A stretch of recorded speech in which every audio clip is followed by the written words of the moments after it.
우리 주 예수 그리스도의 하나님, 영광의 아버지, 하나님의 크신 긍휼하심을 입고 주님의 나라와 영광으로 부르심을 받은 존귀한 백성들이 우리 하나님 아버지께 경배와 감사와 찬양을 드리려고 언약의 자손들과 함께 주님의 이름으로 하나님의 면전에 서 있습니다. 주님의 백성을 하나님의 영광으로 부르셔서 하나님 보좌 우편에 앉으신 주님의 얼굴에서 비추는 하나님의 영광을 대민하며 우리를 사랑하시는 하나님의 음성을 듣고 하나님의 영광을 기뻐하며 경배할 수 있도록 복 주시니 감사를 드립니다.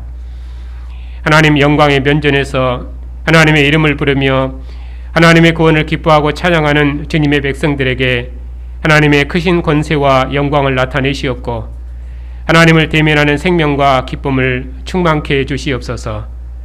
오늘도 주님께서 택하여 세우신 권세 있는 백성들을 왕의 상으로 부르셨사오니 왕의 상에서 먹고 마시는 백성들을 기뻐하시옵고 왕의 백성들을 통해서 천하 만국을 주님의 나라로 온전히 이루시옵고 왕의 백성들을 통해서 세세 무궁토록 존귀와 찬양과 영광을 받으시옵소서. 우리 주 예수 그리스도의 이름으로 기도하옵나이다. 아멘.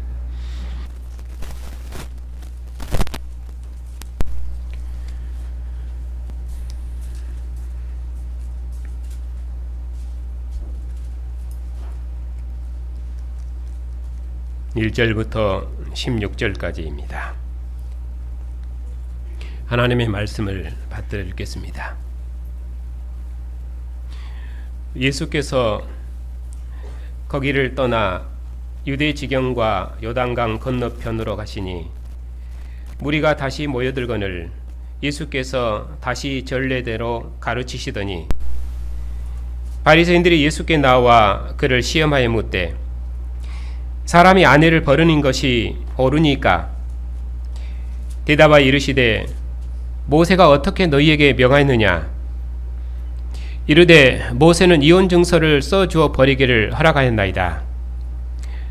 예수께서 그들에게 이르시되 너희 마음이 완악함으로 말미암아 이 명령을 기록하였거니와 창조 때로부터 사람을 남자와 여자로 지으셨으니 이러므로 사람이 그 부모를 떠나서 그 둘이 한 몸이 될지니라. 이러한즉 이제 둘이 아니요 한 몸이니 그러므로 하나님이 짝지어 주신 것을 사람이 나누지 못할지니라 하시더라. 집에서 제자들이 다시 이 일을 물으니 이르시되 누구든지 그 아내를 버리고 다른 데에 장가드는 자는 본처에게 간음을 행하며 또 아내가 남편을 버리고 다른 데 시집가면 간음을 행함이니라.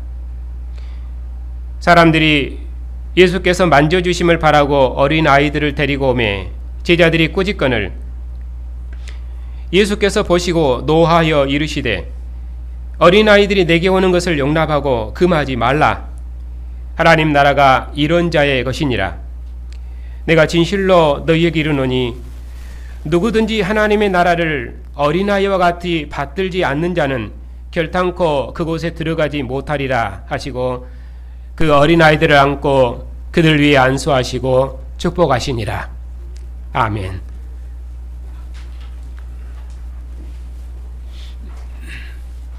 기도합시다.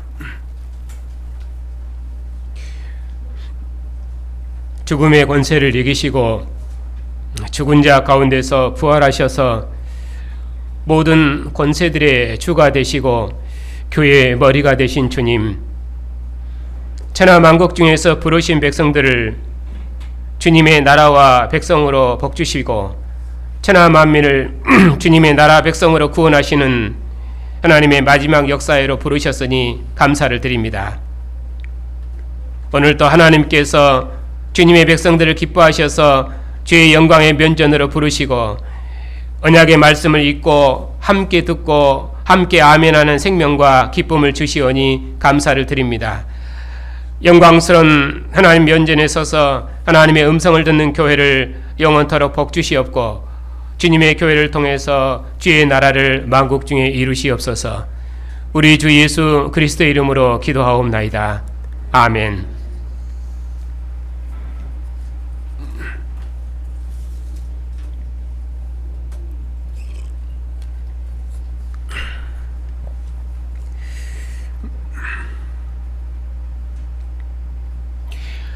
예수님께서 예루살렘에 올라가시기 전까지 인자가 고난을 받아 죽임을 당하고 죽은 자 가운데서 다시 살아나야 할 것을 3번 말씀하셨는데, 그때마다 예수님께서 제자들을 말씀하셨습니다. 예수님께서 첫 번째로 인자의 고난과 승리를 가르치실 때는 가이사라 빌립보 여러 마을로 나가시는 길에서입니다. 그러니까 그 전도를 확대하는 문맥입니다. 그 문맥에서 제자들에게 자신을 그리스도로 나타내셨습니다. 바로 그때 예수님께서 제자들에게 말씀하셨는데, 나를 따라오거든 자기를 부인하고 자기 십자가를 지고 따르라. 그렇게 말씀하심으로 제자들에게 생명을 다한 충성을 말씀하셨습니다. 그리고 영광과 권능으로 자신이 하나님께서 사랑하시고 기뻐하시는 하나님의 아들이심을 제자들에게 보여주심으로 제자들로 두려움 없이 주님을 따를 수 있도록 그렇게 제자들의 믿음을 견고케 하셨습니다. 그리고 나서 예수님께서 2번째로 인자의 고난과 승리를 가르치실 때는 예수께서 갈릴리 가운데로 지나가실 때입니다. 우리가 지난 시간에 봤던 내용입니다. 그때 예수님께서 제자들에게 내 나라에서는 절대로 투기와 분쟁으로 서로 경쟁해서는 안 된다고 말씀하시고, 그리고 어린아이 하나라도 소중히 여기고 절대로 그들을 잃어서는 안 된다고 그렇게 말씀하셨습니다. 왜냐하면 그들도 하나님 나라를 함께 이루어가야 될 아주 소중한 백성들이기 때문입니다. 바로 그런 자들을 붙들어야 하나님 나라 장군들이고 진정으로 하나님을 영접한 백성들입니다. 그리고 이제 주님께 속한 자면 금하지 말고 서로 영접해서 화목해서 한 마음과 한 뜻으로 일사불란하게 함께 움직이라고 말씀하셨습니다. 왜냐하면 이 작은 자들 하나라도 실족해 하면은 그러면은 그는 지옥불에 던져줄 줄 알아라. 그렇게 경고하셨습니다. 왜냐하면은 이제 아브라함의 후손들이 그리스도께 속한 자로 하나 되고 천하 만민이 그리스도께 속한 자로 하나 되는 그런 나라가 이제 임했기 때문입니다. 그리고 나서 이제 오늘 말씀입니다. 오늘 말씀은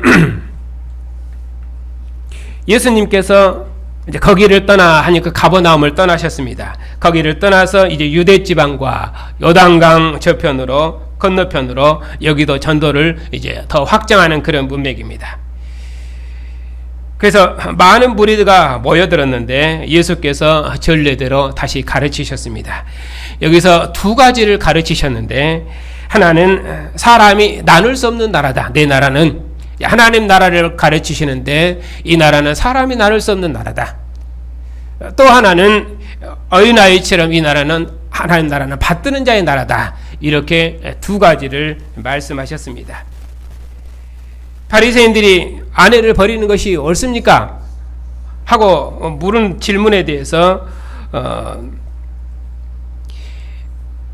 예수님께서 무리들에게 대답하신 내용이 이제 본문의 중심 내용입니다. 예수께서 무리들에게 모세가 이혼 증서를 써줬는데 그것은 그들의 완악함 때문에 허락한 것이다. 본래는 창조 질서는 그렇지 않다. 그래서 하나님이 짝지어주신 것을 사람이 나눌 수 없다. 그렇게 말씀하시고 다시 제자들에게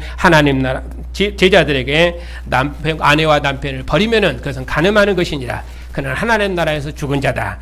그렇게 제자들을 말씀하셨습니다. 그리고 또 하나는 이제 사람들이 어린 아이를 데리고 와서 만져주기를 구하니까 제자들이 그걸 꾸짖었습니다. 그래서 예수님께서 그 어린아이를 안고 축복하시면서 하나님 나라는 이 어린아이처럼 하나님을 받드는 자의 것이다. 그렇게 2가지를 말씀하셨습니다. 그래서 하나님 나라는 절대 나눌 수 없는 나라다. 그리고 또 하나는 하나님 나라는 어린아이처럼 받드는 나라다. 이 2가지를 교훈하셨습니다. 오늘은 그 말씀을 함께 보겠습니다.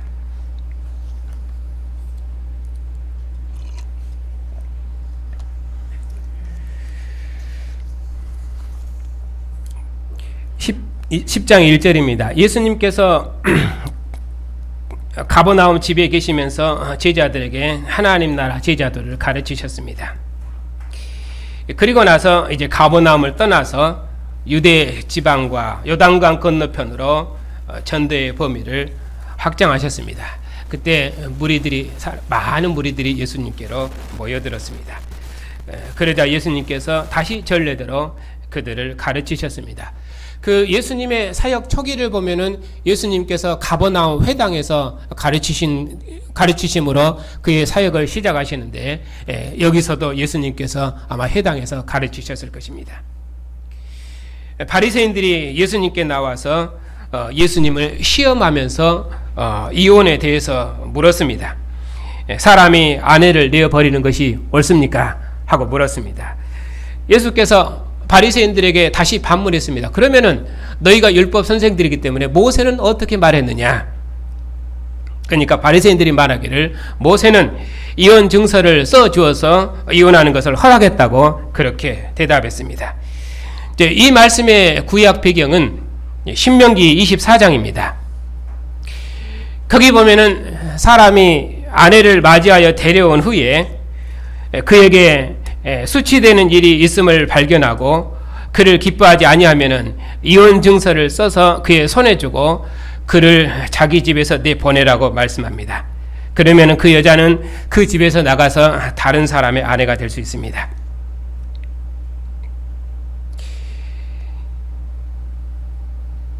여기서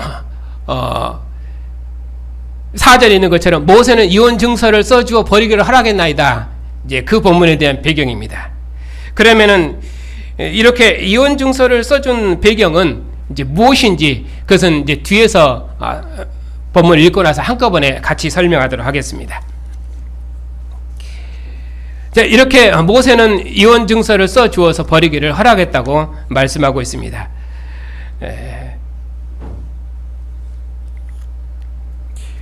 그러니까 예수님께서 다시 그들에게 5절 말씀하셨습니다.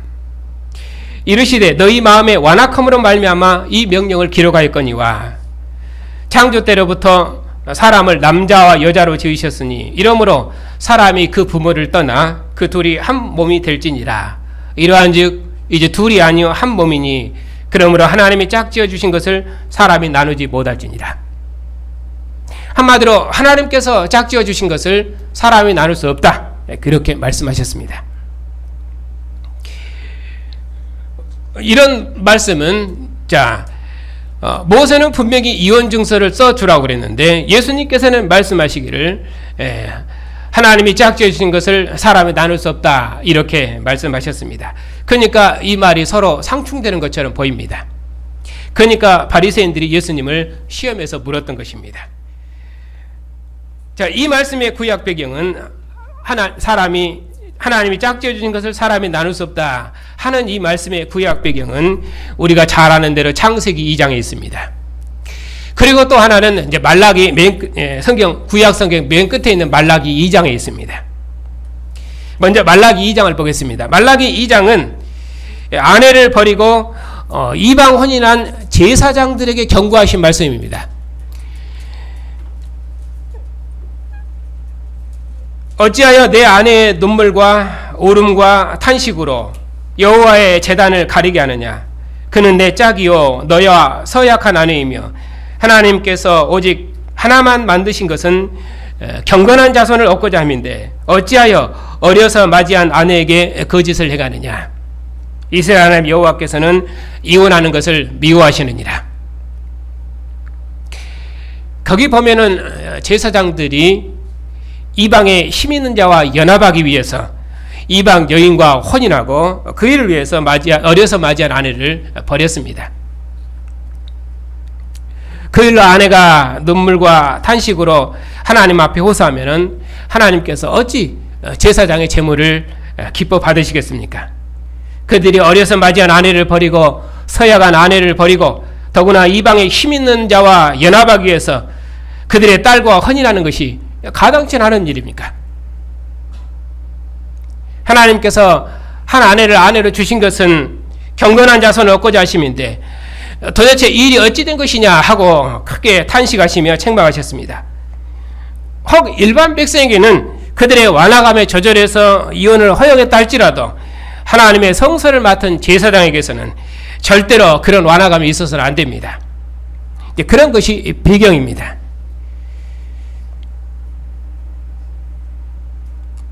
그리고 나서 무리들에게 이 말씀을 하시고 나서 이제 따로 예수님께서 제자들이 이 말씀을 부르니까, 이 말씀에 대해서 부르니까 주님께서 제자들을 말씀하신 내용이 10절부터 12절에 있는 내용입니다.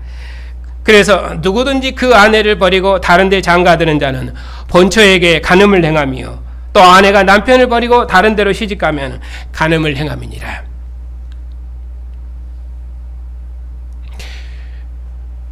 결혼 제도는 하나님께서 창조주 하나님께서 제정하신 것입니다. 부부는 하나님께서 짝지어 주신 한 몸이어서 사람이 나눌 수 없다 하는 것이 하나님의 말씀입니다. 그러나 모세가 이혼을 허락한 것은 이스라엘의 완화감 때문이지 사실은 창조 기회는 그렇지 않습니다. 아담이 하와에게 말하기를 너는 내 뼈 중에 뼈, 살 중에 살이라고 고백했습니다. 남자는 여자와 합하여 둘이 한 몸을 이루었습니다. 그러나 아담과 하와가 번제한 이후로 하나님께서 하와에게 내린 심판은 하와 너는 남편의 주의를 끊임없이 사모하게 될 것이고 남편은 너를 지배하게 될 것이다. 그렇게 말씀하셨습니다. 하나님을 배반한 인류가 끊임없이 하나님의 자리를 넘보는 것처럼 하와가 아담의 자리를 그렇게 탐할 것이라고 말씀하셨습니다. 이처럼 아담과 하와가 범죄한 후로 하나님께서 남녀 사이에 강제적인 질서를 세우셨고 그 강제적인 질서가 율법의 나라에서 여러 규례로 나타난 것입니다. 그래서 율법의 나라에서는 남자가 여자 위에 권위를 갖고 여자는 그 권위에 복종하는 위치에 서게 된 것입니다. 남자는 하나님의 성소에 나아갈 수 있지만은 여자는 남자의 뜰에도 나아갈 수 없었습니다. 율법에서는 아예 여자를 부정의 대명사로 쓸 만큼 그렇게 부정한 자로 취급됐고 심지어 여자는 재물처럼 취급되기도 했습니다. 그래서 어떤 사람이 전쟁 포로를 사랑해서 아내로 택했다가 시간이 흘려서 그 여자가 싫어져서 그러면은 그녀를 버릴 수도 있습니다. 그것이 구약에서 여자의 위치였습니다. 물론 신명기 하나님 나라이기 때문에 종처럼 팔아서는 안 됩니다. 그녀도 그녀의 아내였기 때문에 그렇습니다.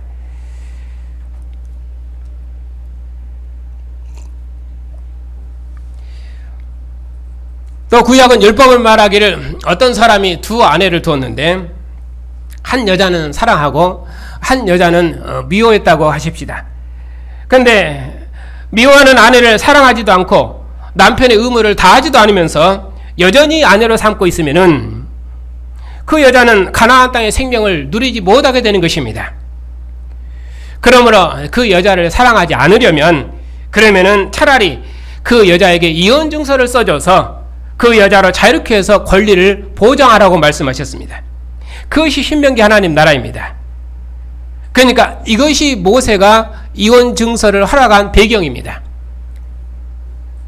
그런데 이스라엘 백성들은 아예 거기다가 더해서 모세의 이혼법을 아예 악용해서 자기 마음대로 아내를 버렸습니다. 그러니까 법의 취지와 상관없이 마치 요새 법관들 비슷합니다.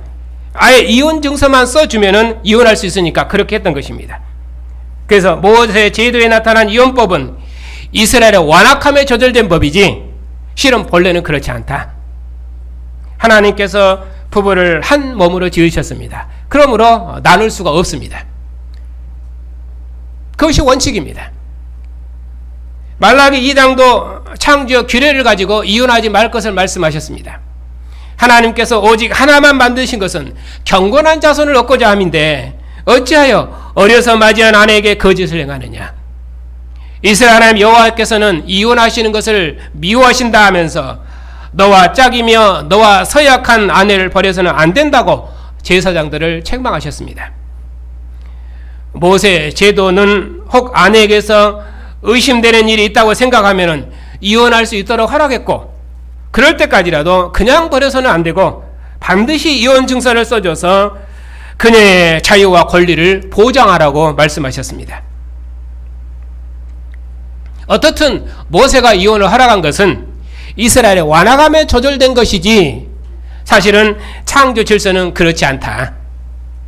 그렇게 말씀하시면서 이제 내가 세운 나라는 사람의 완화감에 조절된 율법의 나라가 아니라 사람이 나눌 수 없는 그런 나라다. 내가 그런 나라를 세우러 왔다. 그렇게 말씀하셨습니다. 그러므로 예수께서는 내 나라에서는 부부는 절대로 나눌 수 없고 반드시 서로 하나가 되어야 한다고 말씀하십니다. 이제 하나님의 아들이 통치하는 나라가 임했습니다. 예수께서는 하늘로부터 오신 하나님의 아들이십니다. 하늘에서 음성이 나기를 이는 내 사랑하는 아들이요 내 기뻐하는 자라. 그가 하나님의 아들로 취임하셨습니다. 예수께서 시험 받으실 때도 귀신은 말도 붙이지 못했고 천사가 수종들은 권세 있는 하나님의 아들이셨습니다. 예수께서는 진실로 하나님께서 기뻐하시고 사랑하시는 아들이시며 권능 있는 하나님의 아들이셨습니다. 이처럼 예수님께서 통치하시는 나라는 아담의 죄 때문에 그들의 완화감이 허용된 그런 나라가 아니라 이제는 하나님의 아들이 통치하시는 나라입니다. 예수께서는 바로 그런 나라가 임했다. 그런 하나님의 나라가 임했다. 그렇게 말씀하셨습니다. 이처럼 예수님께서는 인자의 권한과 영광을 말씀하시면서 자신이 세운 나라가 어떤 나라인지를 말씀하시고 그때마다 제자들을 가르치셨습니다. 예수께서 영광을 입으신 하나님의 아들이시고 하나님께서 사랑하시는 아들이시기 때문에 이제는 모두가 주님의 말씀에 순종해야 됩니다. 그러나 주님께서는 고난을 통해 영광을 얻으실 것입니다. 영광스럽고 권세 있는 주님께서 제자들을 앞서 싸우실 것입니다. 제자들은 그 주님과 함께 고난받기를 기뻐하고 주님과 생사를 각오해야 합니다. 오직 권능 있는 주님만 의지하고 따라가야 됩니다. 그런데 제자들이 서로 경쟁하고 분쟁해서는 되겠습니까? 그럴 때로 그럴 수 없습니다. 우리에게 속하지 않았다고 해서 금한다거나 실족하게 해서도 안 됩니다. 그런 자는 불로 소금치듯 할 것이며 한마디로 지옥불에 던져질 것입니다. 그런데 모세의 나라는 죄가 용납된 가운데 집행되었지만은 이제 주님의 나라에서는 그런 완악함이 용납되지 않는 나라입니다. 왜냐하면 창조로부터 시작된 하나님 나라가 완성되었기 때문입니다. 하나님의 모든 권능을 가진 하나님의 아들이 통치하는 나라가 임했기 때문입니다. 이는 내 사랑하는 아들이니 너희는 그의 말을 들으라. 하나님께서 직접 예수님을 하나님의 아들로 확정하셨습니다. 이제 그런 나라와 통치는 이전 역사에 없었습니다. 그러므로 이처럼 권능 있는 하나님의 아들의 나라에서는 절대로 아내를 버릴 수가 없습니다. 이 나라는 이스라엘의 완화감에 조절된 모세의 나라가 아니라 하나님의 아들이 통치하시는 나라입니다. 그러니 이 나라에서는 하나님이 짝지으신 것을 절대로 사람이 나눌 수 없다. 그런 자는 부장의 표현대로 한다면 그는 지옥불에 던져질 것입니다. 오늘 본문대로 한다면 그는 가늠하는 자에서 이스라엘 회중에서 끊어질 것입니다. 이어지는 표현대로 한다면 그런 자는 하나님 나라에 못 들어갑니다. 왜냐하면 하나님의 아들이 통치하는 나라가 임했기 때문입니다. 지금 이 본문에서는 주님께서 말씀하시기를 우리가 무엇을 행할 것인가 지금 그걸 말씀하시는 것이 아니라 지금 완악함으로 저절된 옛 나라가 끝나고 이제 하나님의 아들이 통치하시는 나라가 임했다. 지금 주님께서 세우신 나라가 어떤 나라인가 지금 그것을 말씀하고 있는 것입니다.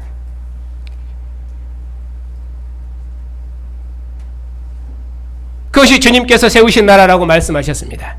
그래서 그 나라는 사람이 나눌 수 없는 나라다. 그리고 두 번째로 주님께서 세우신 나라는 어린아이와 같이 받드는 자의 나라다. 사람들이 예수께서 만져주심을 바라고 어린아이를 데리고 왔습니다. 그래서 제자들이 꾸짖었습니다. 아마 저리 가라고 그렇게 꾸짖었을 것입니다. 왜냐하면 구약에서 어린아이는 수혜에 치지도 않고 이렇게 어른들의 회중에 함께할 수 없기 때문입니다. 예수께서 어린아이를 꾸짖는 제자들을 보시고 크게 노하시면서 책망하셨습니다. 어린아이들이 내게 오는 것을 금하지 말아라. 하나님 나라는 이런 자의 것이니라. 하나님 나라가 어떤 자의 것입니까? 어린아이처럼 받드는 자의 것이다. 누구든지 하나님 나라를 어린아이와 같이 받들지 않는 자는 결단코 그 나라에 들어가지 못하리라. 그리고 어린아이를 안고 축복하시고 안수하시고 축복하셨습니다.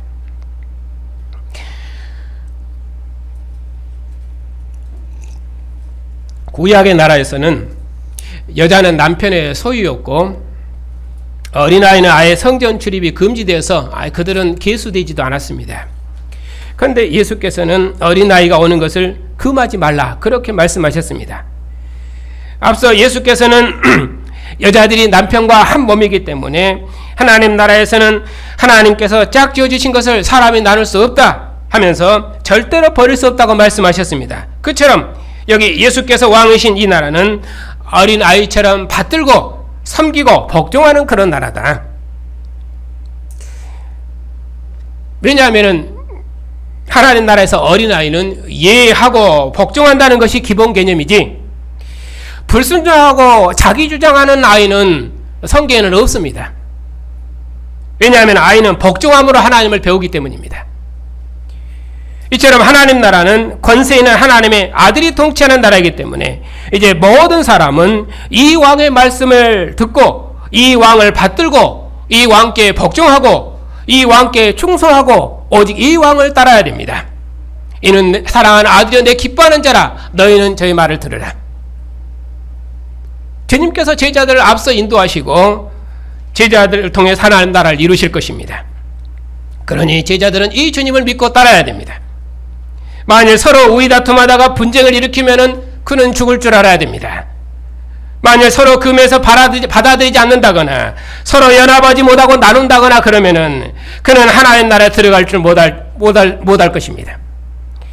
어린아이처럼 이해하고 주님의 통치를 받들어야 주님의 나라에 들어올 수 있습니다. 이런 나라가 예수께서 왕이신 나라입니다. 그러니까 주님의 나라에서는 누가 크냐 하고 서로 자리 다툼하면서 분쟁을 일으키면은 그는 하나님 나라에 들어가지 못합니다. 만약에 자기 완약함을 따라서 하나님께서 한 몸으로 주신 아내를 버리면은 그는 하나님 나라에 들어가지 못합니다. 어린아이처럼 하나님 나라를 받들지 않는 자는 그는 하나님 나라에 못 들어갑니다. 왜냐하면은 하나님의 아들이 왕이신 나라가 임했기 때문입니다. 죽음 앞에서도 아버지께 복종하신 왕의 나라가 임했기 때문입니다. 모든 완악함이 제거된 하나님의 아들 왕이 통치하시는 새로운 나라와 새로운 통치와 이제 새로운 역사가 임했기 때문입니다. 그러니 주님의 나라에서는 어떤 완악함도 있어서는 안 됩니다. 그런 의미로 어린아이처럼 이 나라는 하나님을 받드는 나라다 그렇게 말씀하시고 어린아이를 축복하신 것입니다. 이처럼 예수님께서는 권세 있는 하나님의 아들로서 여러 표적과 권능으로 자신이 종말의 하나님의 통치를 가져오신 하나님의 아들이심을 거듭 증거하셨습니다. 그리고 제자들에게 많은 교훈을 통해 하나님 나라를 가르치셨습니다. 인자가 예루살렘에 올라가면 대제사장들과 서기관들에게 버림을 받아 이방인에 넘겨져 죽임을 당할 것입니다. 그러나 3일 만에 살아나실 것입니다. 그처럼 예수께서 죽음의 권세를 이기시고 죽은 자 가운데서 살아나셔서 자신이 하나님의 아들이심을 나타내실 것입니다. 그 전까지는 예수께서 세우시는 나라가 어떤 나라인지를 제자들이 잘 알지 못했습니다. 예수께서 예루살렘에 입성하셨을 때에 무리들이 주의 이름으로 오시는 이여 하고 찬송했지만은 결국 주님을 버리고 다 떠났습니다. 목자를 치면 양들이 흩어지리라 하신 것처럼 마지막 6월절에 제자들이 우리가 주와 함께 죽을지라도 주를 부인하지 않겠다고 말했습니다. 그런 제자들도 다 배반하고 도망쳤습니다. 주님께서 홀로 죽음의 잔을 마시셨고 십자가를 지셨습니다. 그리고 범죄한 이스라엘의 죄를 자기 몸에 속량하셨습니다.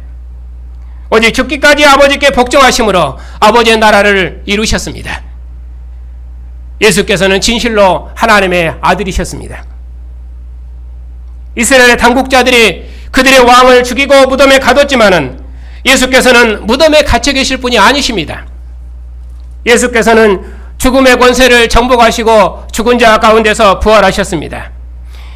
하나님께서 죽기까지 복종하신 아들을 죽음에서 일으키셔서 하나님 보좌 우편의 영광의 자리에 앉히심으로 모든 권세들의 주로 높이셨습니다.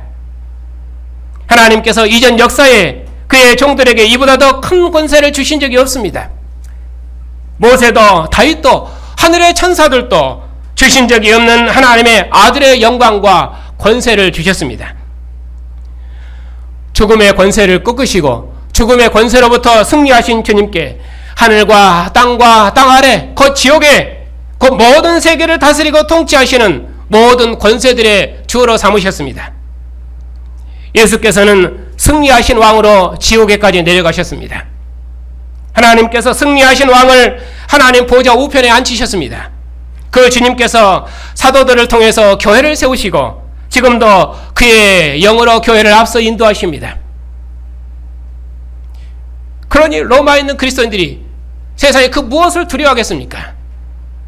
이런 주님을 그들이 왕으로 모시고 있고 이런 왕이 그들을 앞서 인도하시니 그들이 두려울 것이 없습니다. 이것이 예수께서 하나님의 아들 왕으로 오셔서 전파하신 하나님 나라 복음입니다.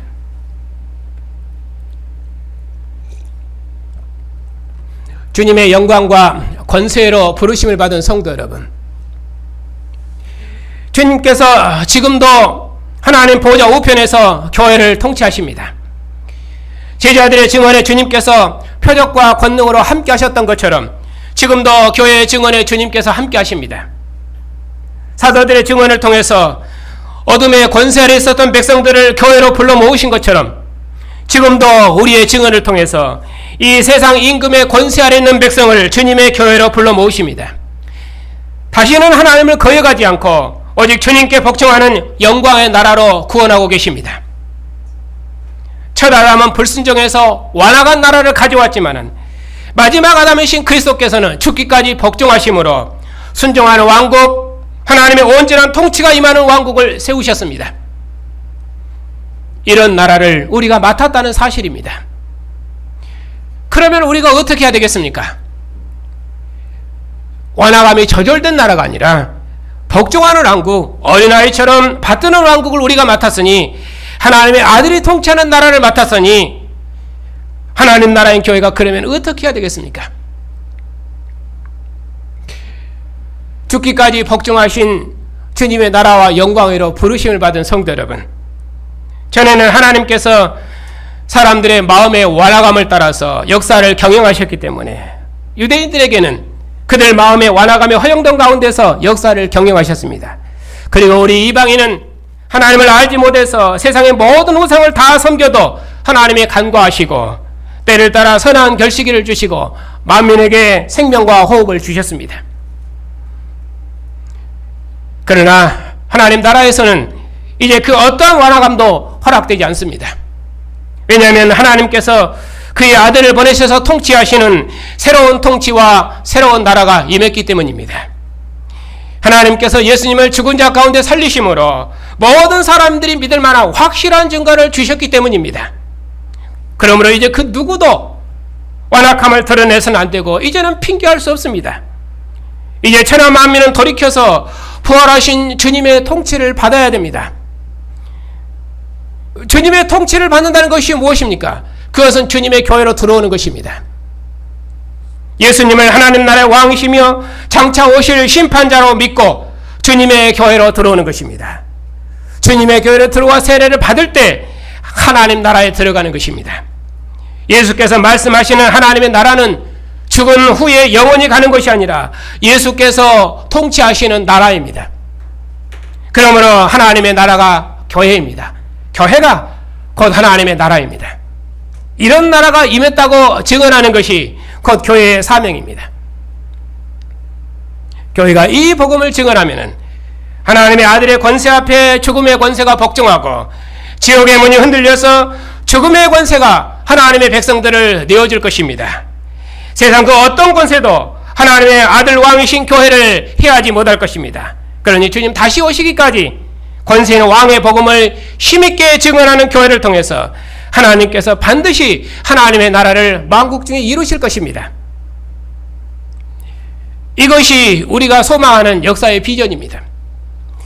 이것이 우리가 전하는 권세 있는 하나님의 아들의 복음입니다. 이것이 바로 교회의 권세입니다. 죽음의 권세를 이기시고 죽은 자 가운데서 부활하셔서 생명의 주가 되시며 땅의 임금들의 머리가 되시며 만주의 주가 되신 주님, 그 주님께서 우리 이방인을 구원하셨습니다. 전에 이 세상 임금에게 속해서 공중의 권세 잡은 자를 따라 살고 죽음이 두려워 일생애며 종노릇하며 이 세상 풍속을 따라서 무엇을 먹을까 무엇을 마실까 종노릇하며 진실로 우리 이방인은 하나님 앞에서 원수된 백성이었습니다. 그런 우리를 이제는 제사장 백성 삼으셔서 살아계신 하나님을 아버지로 섬기게 하시고 권세 있는 주님의 나라 백성 삼으셔서 부활하신 주님을 하나님 나라 왕으로 섬기고 복종하는 주님의 나라 백성 삼으셨습니다. 그리스도의 복종과 그리스도의 믿음이 가져온 영광의 나라입니다. 이런 나라를 우리가 맡았으니 우리가 그 무엇으로 주님을 노래하고 찬양할 수 있겠습니까? 이제는 우리가 주께 속했으니 세상의 그 어떤 권세도 우리를 지배하지 못할 것입니다. 교회의 머리가 되신 주님께서 우리를 주님의 머무러 지으셔서 주님의 선한 통치를 우리 몸에 이루실 것입니다. 우리의 증언을 통해서 세상에 주님의 선한 통치를 온전히 이루실 것입니다. 그러므로 역사에 참으로 우리처럼 크신 나라를 맡은 백성이 없었고 우리처럼 참으로 영광스러운 백성이 없었습니다. 자신의 몸을 주셔서 우리를 성령하신 주님께서 우리로 주님의 상에서 먹게 하시고 주님 다시 오시도록까지 주님의 살과 피로 기르시며 주님의 살과 피의 교제에 참여하는 생명을 누릴 수 있도록 복 주셨습니다. 우리를 머리 대신 주님의 몸의 지체로 주님과 한 영 한 몸으로 살도록 복 주셨으니 주님 얼굴을 대면하며 주님의 상에서 먹도록까지 교회의 하나됨을 반드시 지켜내십시다. 주님께서 영광 중에 다시 오시기까지 오직 주님께만 충성하는 교회를 통해서 주님께만 복종하는 나라를 주님께서 만국 중에 이루실 것입니다. 이처럼 권세 있고 영광스러운 나라를 봉사하는 여러분에게 주님의 권능이 함께 하시기를 축복합니다.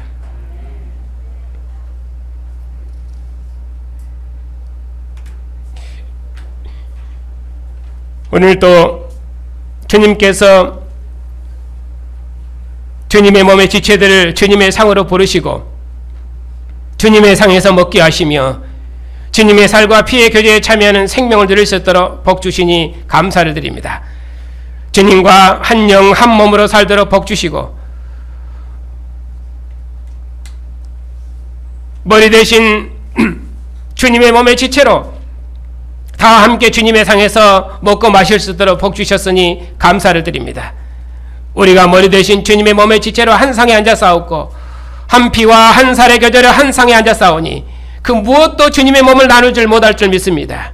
주님 다시 오시도록까지 그 어느 경우에도 주님의 몸을 나누는 죄가 없이 반드시 하나됨을 힘써 지켜내고 주님의 자신의 몸을 주셔서 우리를 속죄하신 주님을 따라서 부활할 주님을 왕으로 복종하고 그의 통치를 받는 영광스러운 나라를 천하 만국 중에서 이루시옵소서.